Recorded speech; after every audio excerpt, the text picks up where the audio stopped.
Our dear viewers, you are most welcome to Tripple Church with Pastor Mukisa, located at Luganda, Kawuku, as a stopping going to the airport. We have our services on Sunday from 7 a.m. to exactly 9 a.m. That is English service. Then we have our Luganda service that begins exactly 9 a.m. to 1 p.m. Come and join us, come and pray with us. We shall be very grateful and you will be blessed. We have our Midweek service that is ever there on Wednesday of every week, beginning from 5 p.m. to 8 p.m. Come and pray with us within our Midweek service. We have other services like the miracle service that is on the first Sunday of the month. It runs from 3 p.m. to exactly 8 p.m. We have our night prayer that is the all overnight worshiping God and praising the living God. A service that is there every last Friday of the month. It begins from exactly 6 p.m. to 6 a.m. The whole overnight worshiping of God. That is last Friday of the month. Don't forget to subscribe to our YouTube channel, like us on Facebook, and follow us on Twitter and then Instagram. Please, God bless you. See the beauty of worshiping God at Tripple Church. God loves you. Thank you. Genesis chapter 31. We are going to answer questions today. Genesis chapter 31.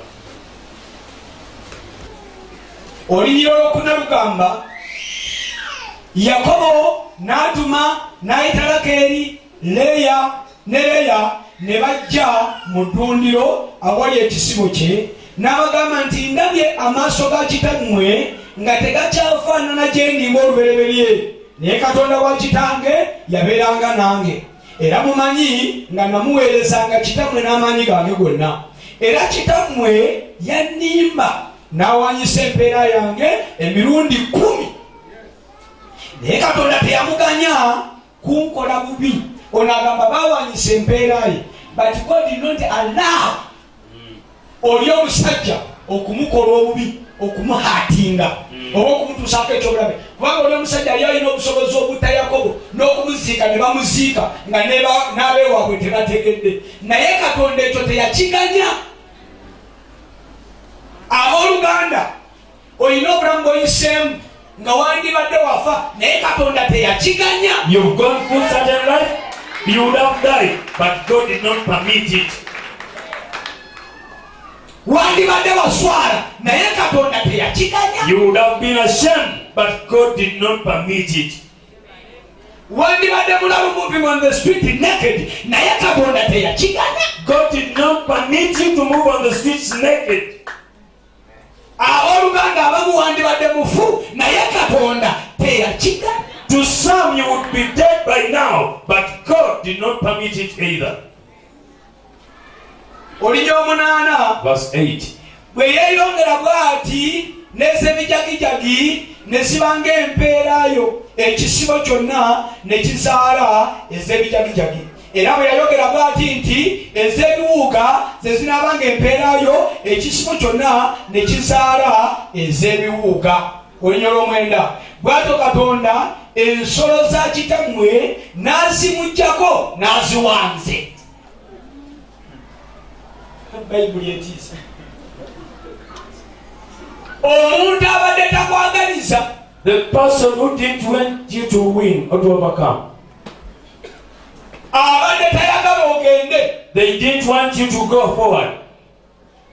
bagenda mujjako buli kyabadde alina, oluhi surprise, her surprise, ate bakiwago babadde ayita omulabe we. They will remove everything they have, and on instead they will give it to you. Ekyo Katonda yakikola. That is what God does. Buli alwana naawe, Everyone fighting you ali mukola transfer ku busika bwe. is only transferring their inherited to you. Muwulirize nnyo olwalina okuba njogera bwentyo ne ŋŋenda. Listen carefully, because today is a special day. Awo olwatuuka mu biro, ekisibo bwe kyawaka, amawako ne nnyimusa amaaso gange Nendabira mu kirooto era laba embuzi ennume ezalinyira ekisibo zaali za biwuuga n'ez'obujagijagi n'ez'ebiwewu olinye 11. Malayika wa Katonda n'aŋŋamba mu kirooto nti Yakobo, nenjogera nti nze nzuuno, neyogera nti Musa kakana amaaso g'olabe embuzi zonna ennume ezirinyira ekisibo za biwuuga n'ez'ebijagijagi n'ez'ebiwuwowuwo kubanga ndabye byonna Labani bye yakukolera. Mutunule eno kyaki. Look here. Naye kansooke nsomere ddala. Let me read it all. Oliye 13 nze Katonda w'ebeseri gy'ofukira amafuta ku mpagi gye waneeyamira obweyamu kakalogologo kove mu nsi eno oddeyo mu nsi gye wazaalibwamu. Naakeri ne Leeya ne badamu ne bamugamba nti tukyalina omugabo oba obusika mu nnyumba ya kitaffe. It is a question, there is a question mark. Do we still have anything in the house of our father? Tetubalibwa nga bannaggwanga gy'ali kubanga yatutunda era n'ebintu byaffe biriridde ddala. Bw'otulaba tetulinga bannaggwanga. When you look at us, don't you look like strangers? Kubanga kitaffe yatutunda ne bamuwaamu ebintu ekyo kyamala okutufuula bannaggwanga. Because what our father did already made us strangers. Kubanga obukakka bwonna Katonda bwe yajja mu kitaffe bwe waffe era bw'abaana baffe, kale kaakano kyonna Katonda ky'anaakugamba kikole. Tunda wano. Look here. Jogere naawe. I want to speak to you. Nziremu ekibuuzo. I want to answer that question Katonda ky'aŋŋamba and tell you what God told me. Kusabire. And I will pray for you. Oluvannyuma ova. And you will go out from here. Okome wano Wednesday. You will come back on Wednesday. Nga wafuuse. Changed. Sitole yeno. This is the story. Yakobo. Jacob. Mwana wa Isaaka ne nnyina ye Rebeka. Is the son of Isaac and the mother is Rebecca. Laban yali kojjaawe was an uncle. Story mugimanyi mu Lubereberye sura 22 Yakobo ne Isaaka ne Esau muganda we byababaako. Genesis 22 talks about that story. Naye but ono mwana bw'agenda when this man who goes to Laban, yagenda kwekweka ngadduka muganda waleme okumutta. He flee from the anger of his brother. Bw'atuukayo, when he reached there, ne bamukozesa emyaka 7 okuwasa omuwala omu. He was subjected to labor for 7 years just to marry one daughter. Bw'amala okupakasa emyaka 7, after the 7 years, ne bamuwaamu omuwala gw'ataakoleredde. Instead, they gave him a different woman. We wanted to make a statement, but anyway, we can't speak it. Getting the wrong partners is not a yesterday issue.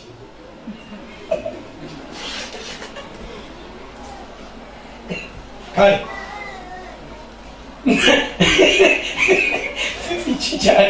Nayomba. He quarreled. After quarreling, they told him, you will work 7 more years to give you the right one. Assuming just if Jacob was 40,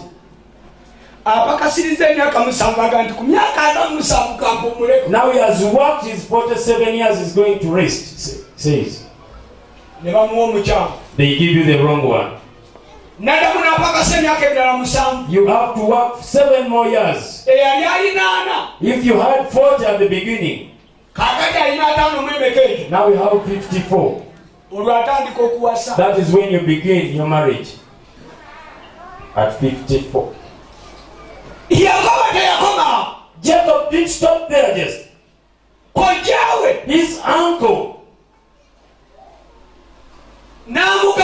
told him,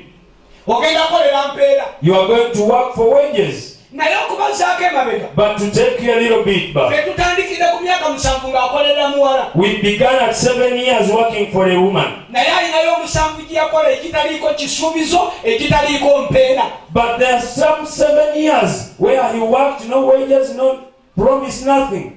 Omuntu bw'abanga ali mu kukola ku mulimu naye nga tebannaba kutandika kumusasula bakiyita batya? Probation. He was on probation for 7 years. Mulowooze ffenna. Think. Wamama myakuda bakiyita batya? Voluntary work. He was a volunteer at the uncle's home. Emyaka 7. 7 years volunteering. Emyaka 7 ne bamusuubiza omusaala. 7 years they promised him the wage. Ne bamubba omusaala. They steal it away. Naddamu nakola emyaka emirala 7. Works another 7 years. Nga bamubba. They only changing his wages. Bakulaze Bayibuli nga bamubba emirundi 10.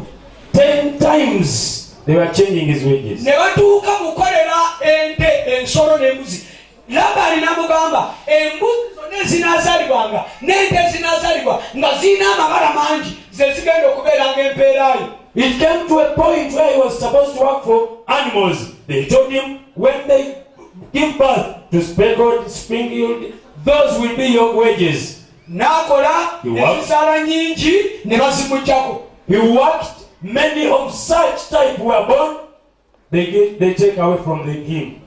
Ne bamugamba kati ez'ekikala kye bayita ekyebiwuuga ze zigenda okubeera ezizo. N'akola nazo ne bazimuggyako. They tell him now it is this other type.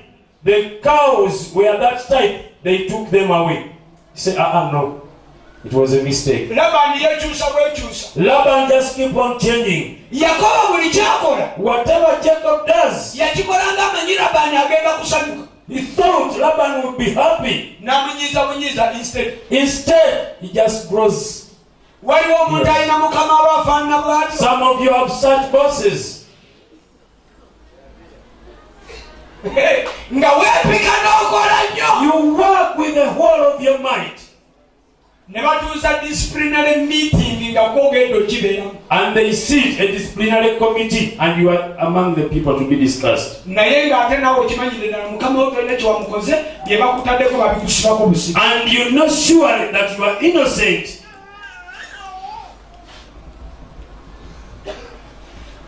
Bwe baba bapanga okubba bwe batyo. When they are planning to steal like that, wummula buwummuzi. just rest. Bali mu kutunda busika bwabwe nga tebategedde. They are changing their inheritance unknowingly. Tunuulira Katonda. Just look unto God. Olunaku lumu ogenda kubeera surprise. One day you will be surprised. Ng'ekifo mukama wo mwabadde atudde okutulugunya. When the same position where your boss has been sitting to oppress you, nga gw'okituddemu ku luno nga buli muntu ajja ateekwa kutuukira ku gwe. you will be sitting in the same chair. Everyone will be answering to you. Waliwo awulira ekyenjogedde. Have you heard what you've just said?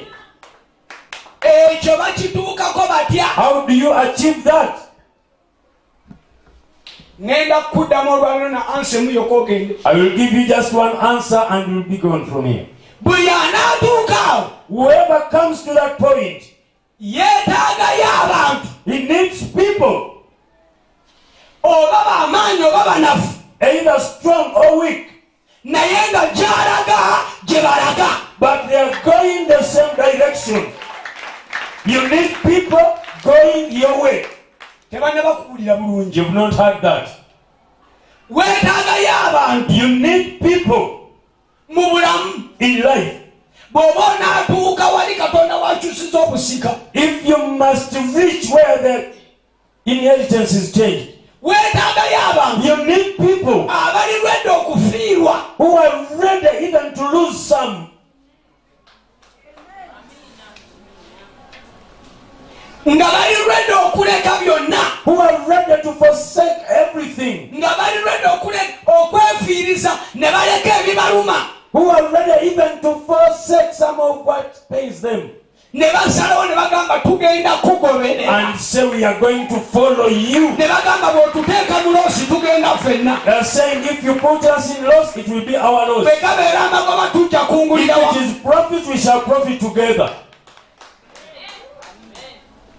Beweetaaga. Those are the people you need. Katonda ajjudde ekisa n'okusaasira. Lord Almighty yakwata Yakobo nga bakyamubba. He got Jacob while he was still changing his wages. N'akyusa abaana ba Labani bennyini be yali yazaala. He changed the very children of Laban. Ne bamalirira Yakobo gy'alaga ne Katonda ky'anaamugamba okukola nabo kye bagenda okukola. And they determined wherever Jacob goes, whatever God tells him, that we shall follow him. Abaana bano kati bamaliridde n'okuleka kitaabwe. These children are now ready even to forsake their father. Beetaddeko n'ekintu ne bagamba kati ffe twafuuka bannaggwanga gyali. They are saying now we are strangers to our father. Tuteekwa genda nayo Katonda ky'agambye okola gwe ekyo ky'oba okola tugende. We must go with you. Whatever God has told you to do that. We are following. Mutunule wano mbabulire ekitiisa. Look here, this is surprising. Omulembe guno. This generation. Watch my lips very careful. Wetegereze bulungi omusumba ng'ayogera. Kizibu nnyo okuyingira mu ntalo olw'ekiyeekera gy'owamba eggwanga lya Uganda. It is very hard, extremely very hard to make a coup and overcome this government of Uganda. Kubanga tetujja omulembe guno kizibu okufunayo abantu 27. It is very difficult nowadays to get 27 people abagamba gy'olaga gye tulaga, saying wherever you are going, there we are going also. oyinza n'okunoonya omu n'akubula. You might even fail to get one. Ne mupanga ekintu nga muli mu luumaala. You plan something, two of you, ekya n'okisanga amawulire. and in the morning it is in the newspapers. N'ogamba kundi weyatu. You begin to wonder, twabadde babiri fekka. Zentale ziri mu opposition. That is the struggling that is going on in opposition. Onyumiza mugati gwa bata mpola mpola. You speak to Mugati Gwabata, Ate naye ayagala kubeera party president. and he also wants to become a party president. N'adduka eno n'agamba nti So he runs very fast kino ky'apanga. and tells them this is what he's planning. Naye okukiba musooke mwe mungulire ku kyayi. But if you want me to reveal the secret, first give me something. Ate abeeno balina kyayi. And this side there is a lot of chai. Balina n'omugati nga gwa yero. They even have yellow bread. Ate yayagalirako ne bata. And he wants butter with bread. Ne balyoka bateekawo akusiigira. So they give you all the butter and the bread and everything. Ate asiiga naye ayambadde engeri gye. And even the one smearing, what is that? Ekyo kyenyi. Ate naawe mugati gwa bata omwoyo gwa nabbi tegukuvangamu. And even you, Mugati Gwabata, you are still in the spirit of the prophet. The Prophet Muhammad. Prophet Muhammad. Swalla le alayhi wa sallam. Omwogerako laddu eyinza okukubira wano. Ne balyoka bagati. They say, What it is? agambye ati, We'll give you security. fe tujja kuwa obukuja ateesa ki? And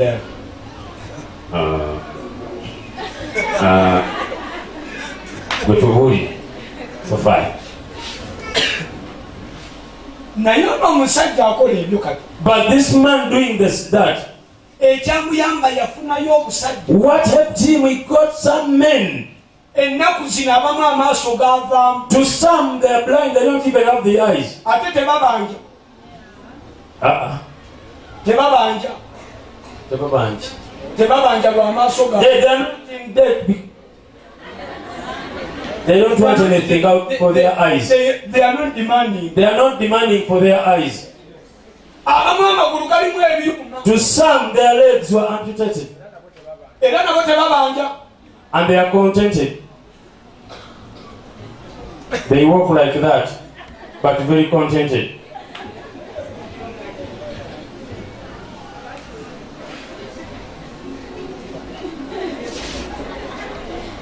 Naye tebabanja. But very contented. Kubanga bwe baali bagenda. Because when they are going, Tebabasuubiza kintu. they didn't promise them anything. Ennaku zino bagamba baabaliiramuko. They were on dialogue. Ne babasomera mu pulaani. They told them the entire Ne plan. bagaa tugende. And they said, there we go. Tewali n'omu yakyukira mu kkubo. No one ever turned their back. Even today they are still going.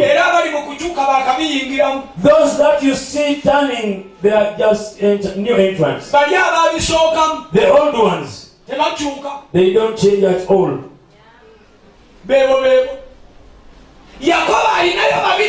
Jacob has two.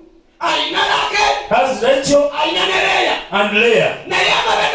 But behind them, there is a big team of 10 men.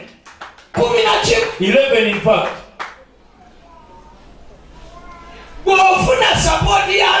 If you get the support of Rachel and Leah, behind them,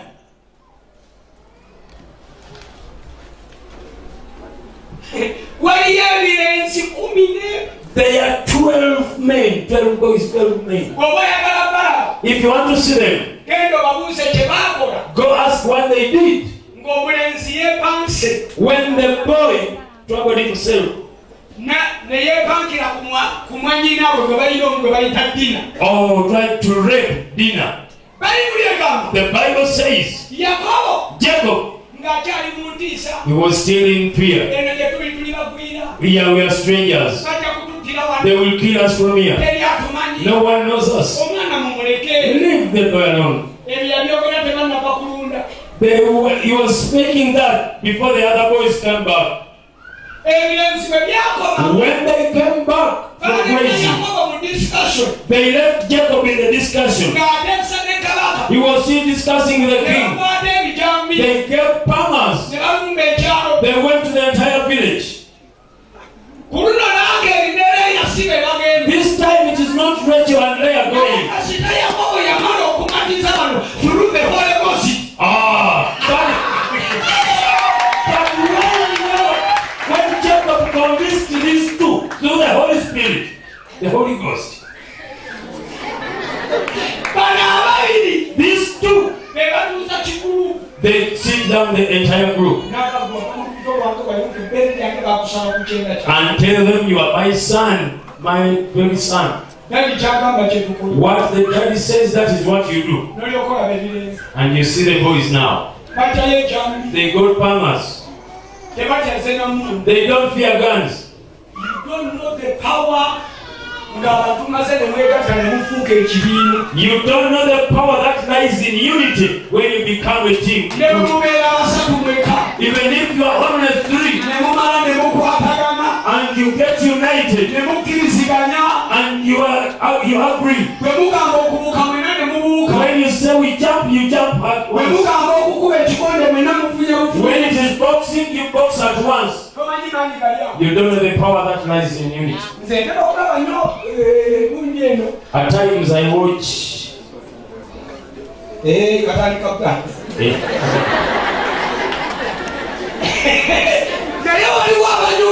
But there are some interesting movies. They are stunning to them.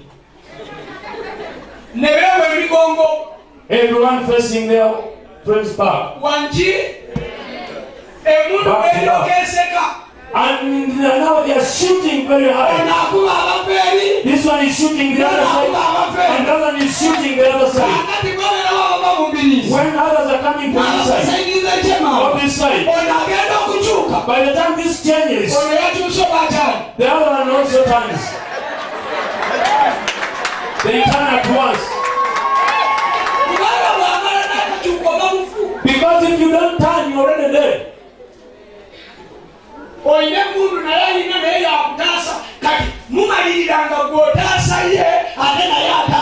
So you agree everyone to defend his brother.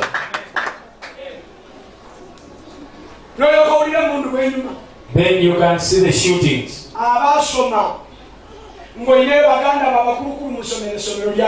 You went to school. If you have your elder brothers in the same school, that school is very good for you.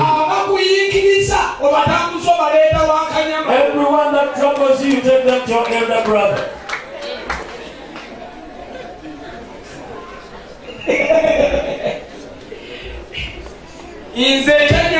This is what helped me. I grew up with only girls. They were 5. I'm the only boy among them. But if you have girls, it is as having boys. You already have boys. Hey, there are boys who come. Hey.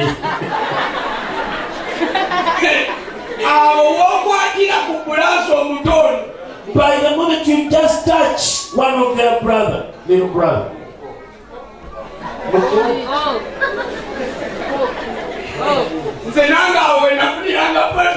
That is why I always got my protection from the in-laws, brothers. They are still negotiating. They are negotiating, so they have to fight hard so that they agree. So when I go to my sister, I tell them, you listen to me.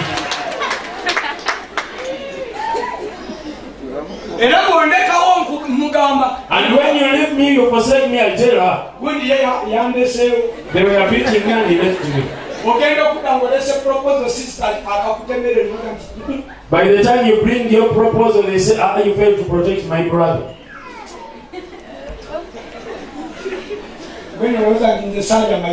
You just think they didn't stone me.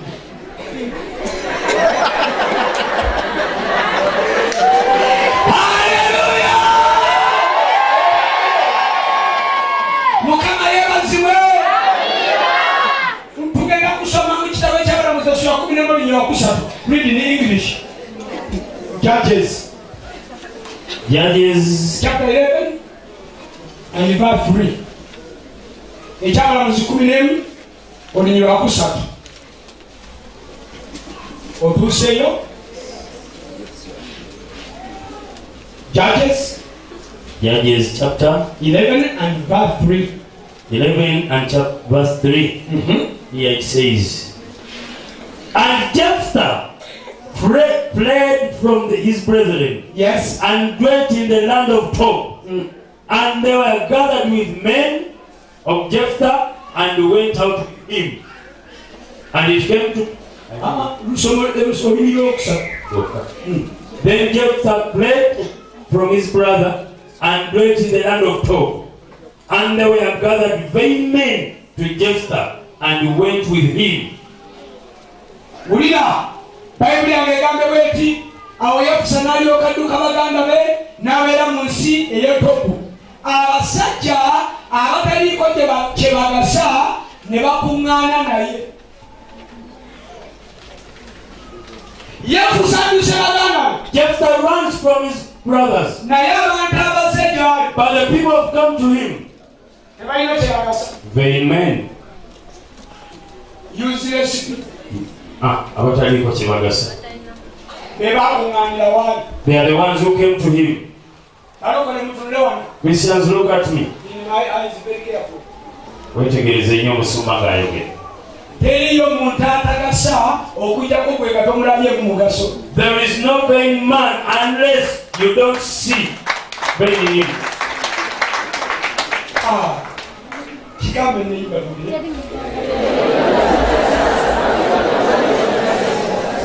There is no useless person unless you don't see any use out of it.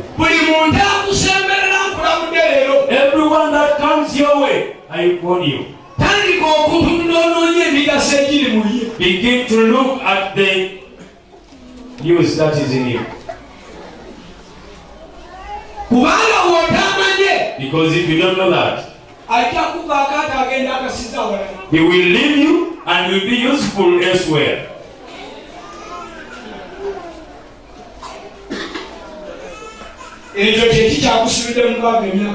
That is what is binding you in poverty all this long.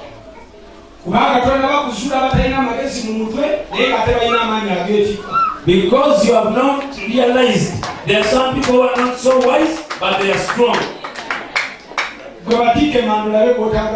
Just make them courage up and you see yourself growing.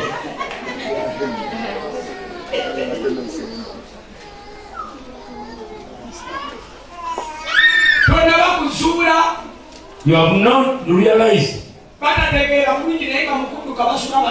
They are not so wise, but they are fast when it comes to running.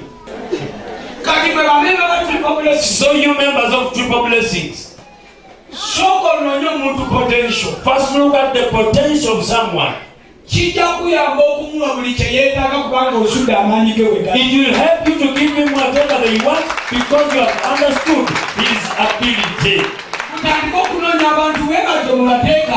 First look for such people and put them at home.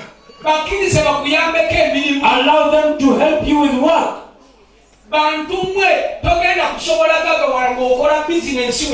You cannot grow rich and wealthy when you are doing business alone.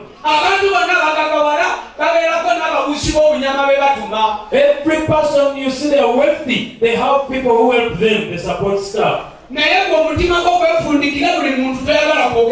But for you, you fear everybody, you don't want to speak to anybody. Some of you are so hungry, it was done in the village, up to now in the city, you are still hungry.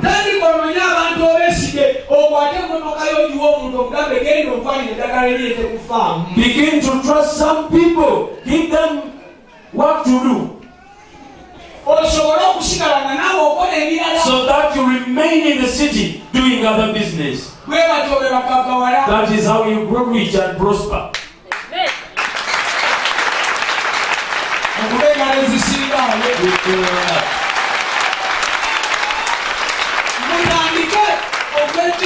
Invest your money business. Begin to invest in businesses you cannot even go into and do it yourself. You get the people who are willing to do that business, invest in them, let them go do that. The people who are prosperous in Kampala, they have shops in Chikubo. They have also borders. They even occupy government offices.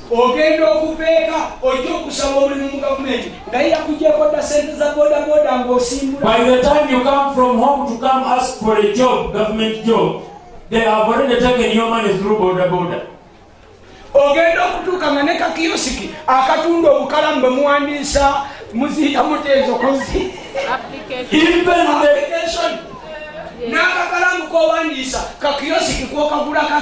He even owns a kiosk where you buy the food stuff and the pen.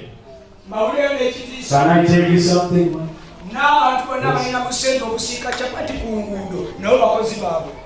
Even the people are frying chapati alongside. They are their businesses. You find Bitature. Yes, Simba Telecom. He also has chapati Rolex store in Zan. All classes is there. When you come, you need a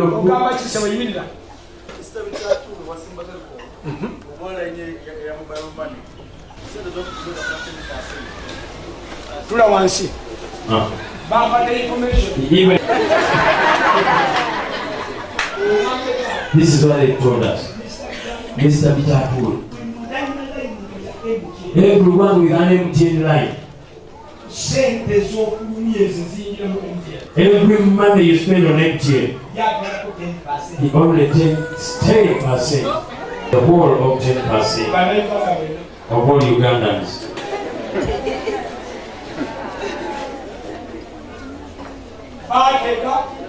They already prepared them. They also harvest one harvest. This is now sit.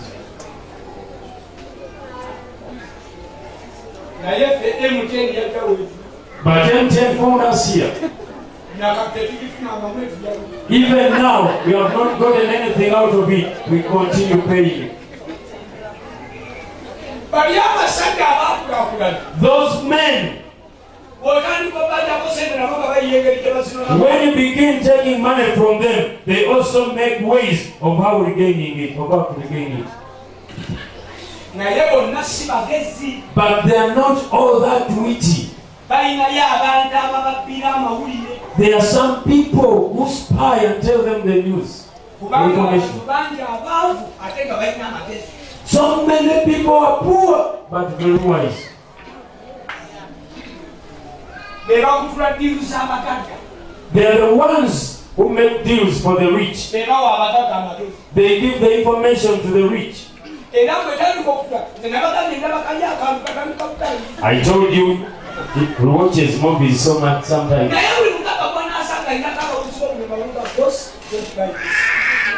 Every rich man you find, he has some special tell him, don't buy this one.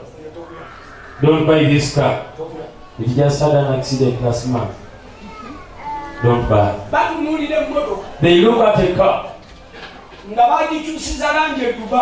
When they change its color in Dubai, and they tell you this is not its original color. They tell you this one. They reassembled it.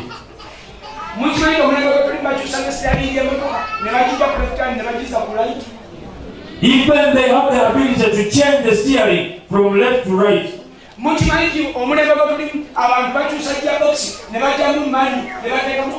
They can even change from manual transmission to auto. If you are friends with them and you are their boss, they tell you, sir, the gearbox.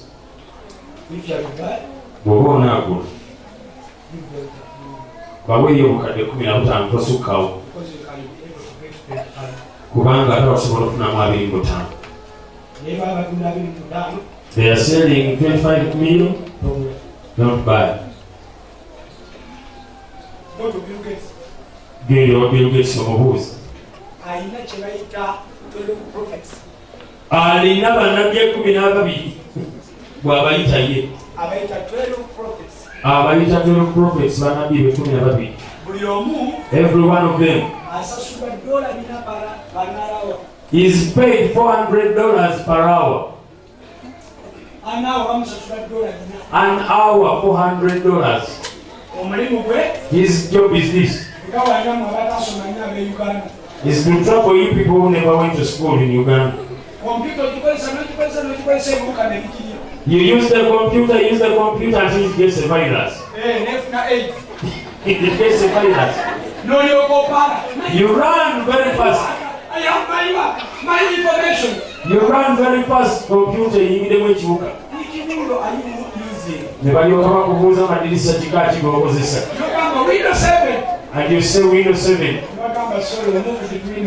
And bagamba ebyo twabivaako kati kula Windows 8. Even if yours is still on, they tell you by Windows 8. If you want to operate more, buy Windows 8. By the time you install it, they are now on Windows 9. By the which Windows are you now? Which Windows are we now? 10. 15.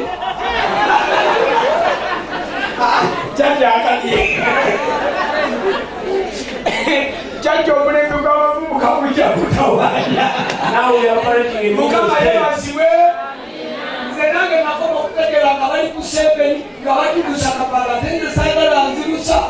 By the last time I understood those things, we are Windows 7. They are going very swift, they don't give you time to think.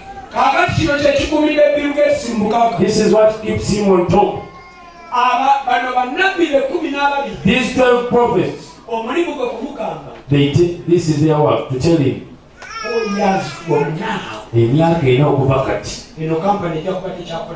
this company will not be making profits anymore. Let us sell it now. And when you get that money, we invest it elsewhere. $400 per hour. They are paying them $400.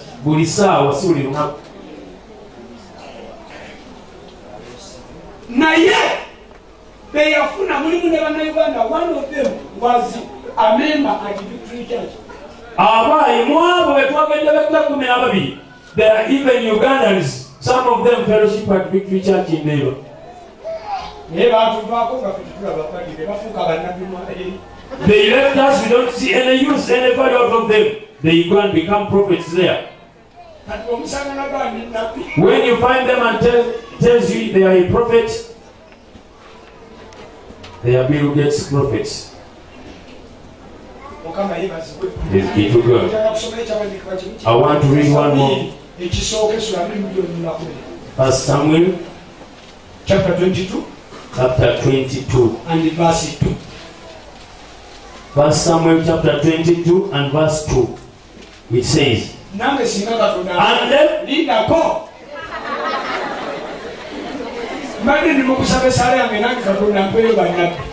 it is my prayer that God gives me prophets too.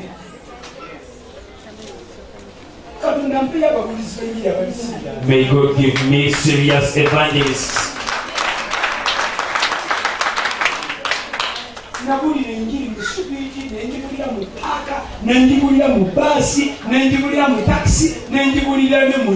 I preached in the bus, in the streets, in the plane, everywhere.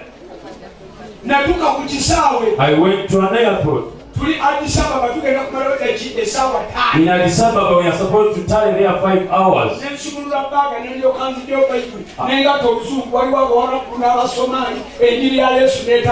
I got out my Bible and began to preach to them in Addis Ababa. How can I preach in the taxi and fail to preach in the airplane?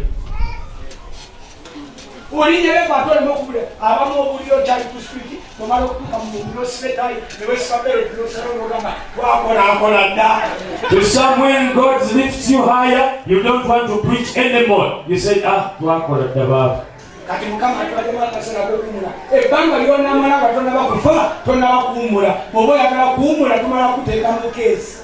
when you are still alive, you have no rest. If you want to rest, we shall put you in the coffin. And we shall say, Lord, we give unto you. Your son is asleep. And we shall say, rest in peace. Before that, you are still fighting and struggling. Verse 2 of 22 for Samuel.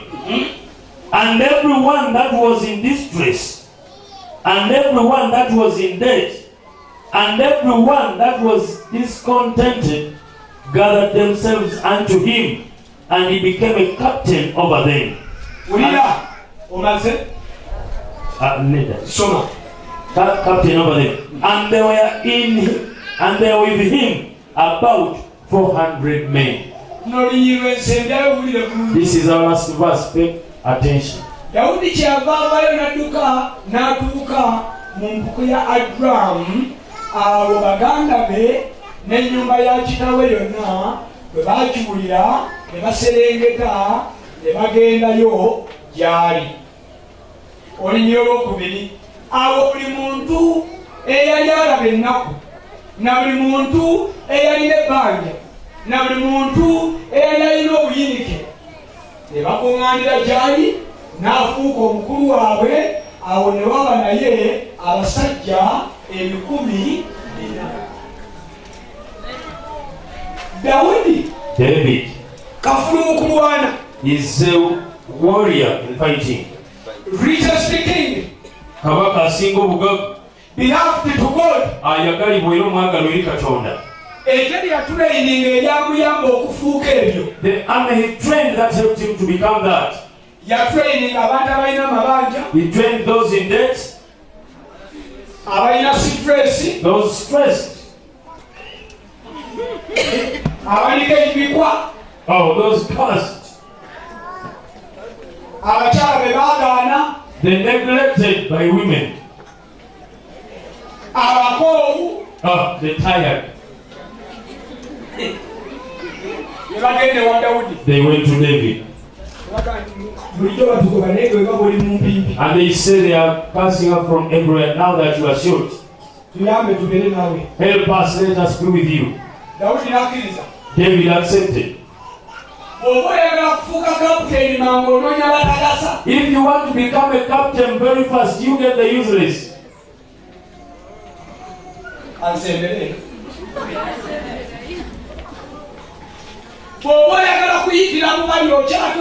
If you want to go through the ways, you still have a long way. Ye Daudi chakola nonya abatagasa omanyi lwaki yakizula ndi Katonda yayigiriza okugasa. He looked for the useless because he knew it is God who helps us to profit. Ye n'abeekoleramu omulimu. So he trained them. N'abeebulirira enjiri. He preached to them. Abaaliko ebikwa n'abibagobako. Those with curses, he cast them away. Abaali balina ebisyaani n'abasabira. Even those with curses, he prayed for them. Abaali banyiba ne batandika okuwasa. Even the neglected were now accepted. N'alyoka afuna eggye. He got an army. Naye tosobola ddimuggyako. But you can't take it up from them. Yabasingaana tebagasa. Because he found them useless. Tebaleka musajja abayambye kubeera Katonda bagasa. So said the person who has helped them. Nabo bali mu magye kati bakabaka. Now they are in the army, they are captains also. People. Abai. Barokole. Abeyo.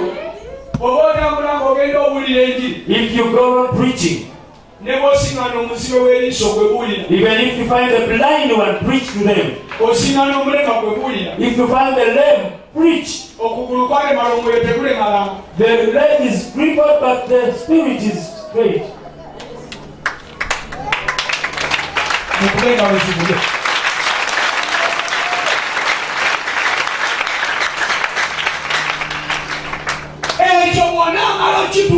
After achieving that, all the useless people have now become useful. All these people in power, we didn't know them before. But now they are very strong.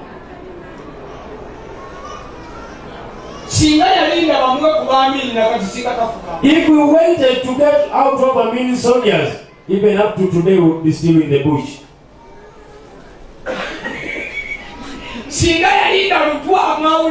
If we waited for Lutwa to get part of the army to give it to him, he would be waiting till now. If he waited to grow rich, then he begins working. Even today, he would not be doing it. Yesterday, one of our friends had a wedding. Now he's in the honeymoon. That's why you don't see him here. Salongo was the chairperson. There was a wedding party. We went to church. After, to the reception. He has very many brothers, none of them has ever wedded. The father rose up. Since you have become a man, number one, we are giving you 5 cows. Number 2, we are giving you 50 acres of land and you start there. Number 3, we shall give you a flat house in Entebbe.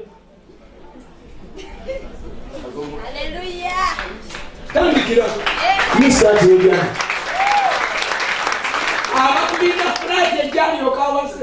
If you waited for the flat to get married, you would grow old and gray hair before it comes. And all the youth in this church, this is my advice to you. If you feel you are ready, you don't just get excited because you saw a wedding yesterday. Because some are lustful just. You hear they've given him 5 cows, you think they'll give you the same. You will get married and none will give you even a rabbit.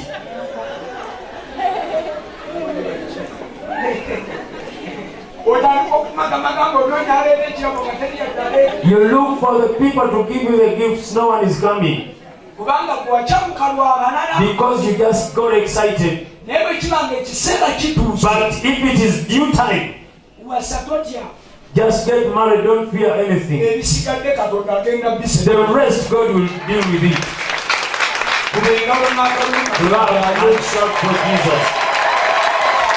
Hallelujah. Amen. These are my words now. And listen very carefully. Number one, you need people who are ready, who are determined to lose everything, but to go with you, so that you fulfill the work that God gave you, and to take you to your own destination. Number two, begin to examine the people who are going your way. Don't go with people who will stop on the way while you still have to go up to Nakasongola. Amen. Say amen. Hallelujah. Amen. Hallelujah. And thirdly, look for people who look like they are useless, and be determined to give them everything they require and make them useful, and they will yield to you.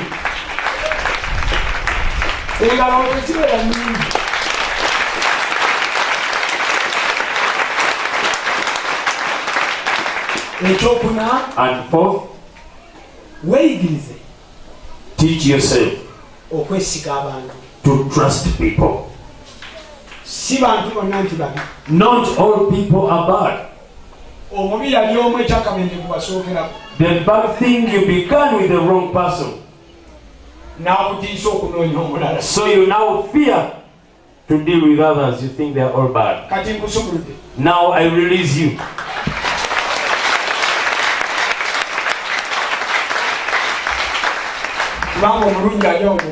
Because the right one is just around the corner. It's just around the corner. You were only fearing.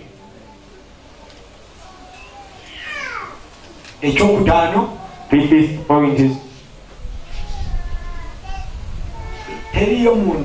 there is nobody.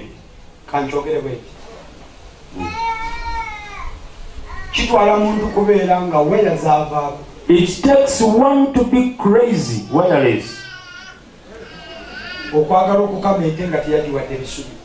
to want to milk a cow without feeding it.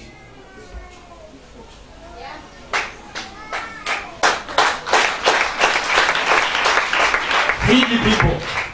Abantu bagabirire. Feed them. Bawitulina. Feed them. Balise. Feed them. Balise. Feed them. Balise. Feed them. Ero balise. And feed them again. Ero demo balise.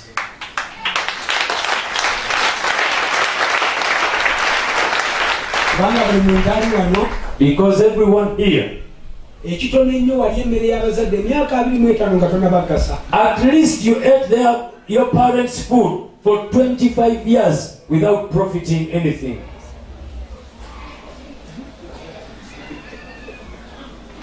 We are very sorry. To some, it was a few years, and we are sorry. It was not our fault. But again, you ate, they fed you. Even that old mama, it was you that made her old. Now you accept also to feed some. One day they will profit to you. May God bless you.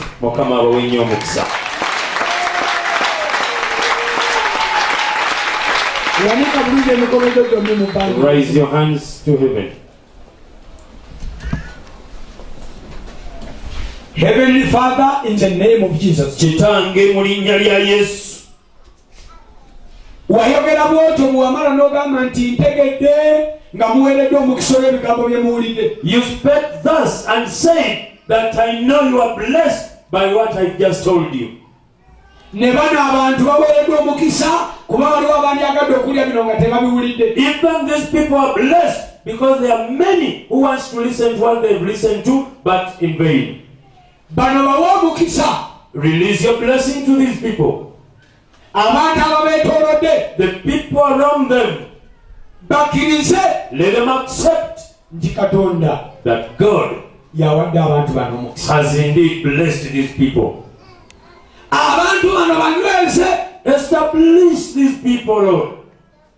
Abadde badduka nga beetooloolamu nga bagende okukomawo nga bano wabasimba mu nsi yaabwe. They that have been roaming around, let them by the time they come back, find these people in their destinies. Bano abantu bagulirewo enzigi. I pray open doors for these people. Batandika okutambula amawanga nga bagenze kukola bya busuubuzi without limitations. That they will travel to nations to do businesses without limitations. Leeta omukisa mu mikono gyaffe nga buli kye tusaako emikono kola kiraba omukisa. Bring a blessing in our hands, that whatever we lay our hands upon, it releases a blessing. Omukisa ogw'emirundi esatu bano ogubasabidde. I pray a triple the blessings upon these people.